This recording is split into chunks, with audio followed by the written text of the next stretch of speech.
Number 2 is the Snyder Cut. Okay. I can live with that. was 12 years old when Man of Steel came out. And so even though it wasn't the perfect Superman and it wasn't the perfect Superman movie, it was my Superman. Like, Henry Cavill for my entire childhood was my Superman. Yeah. I was there on opening night when Batman v Superman came out. Oh. I was watching for the first time Batman and Superman team up, and Wonder Woman, and the whole. It just that is an awesome. And they're teasing sequence. the Justice League, and it's all coming together. And then Superman dies, and you're like, oh no. And there were a lot of emotions to that because it felt like you had just gotten Superman, and even though he wasn't perfect, like it felt like there was room to grow, and it felt like they were teasing in Batman v Superman this whole arc of like people don't accept Superman.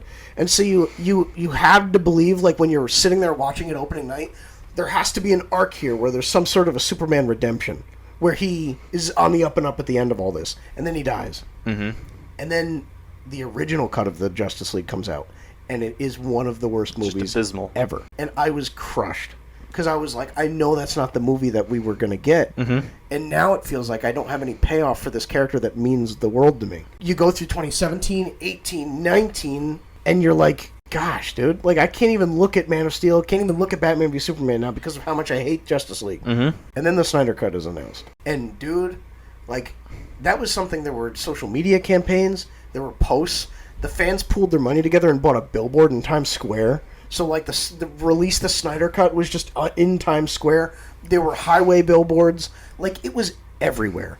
And then Zack Snyder just went and did it. And it was the most unbelievable thing. Like, it was the first time as a fan base where you were like, we don't have power over these people, but wow, our voice matters. And clearly the characters matter enough to, like, Zack Snyder that, like, he's fighting for this thing. And so there was so much emotional stuff behind that. And then to see the movie, and you've got Superman coming back, and not just Superman coming back, but, like, it actually felt like in that final arc, like, Henry Cavill, like, really nailed Superman. I felt that Zack Snyder, even though he doesn't understand the world, he understood how to get these characters that are completely different to mesh in a way that felt cohesive and emotional. Do I think that the Snyder Cut is better than the Batman and better than Across the Spider-Verse? No. I think it's a step down. But do I think that the experience of sitting there the night it was released and seeing for the first time this movie and, like, knowing that it was as good as you wished it always had been, like, is there a more emotionally satisfying payoff than that? No, there's not.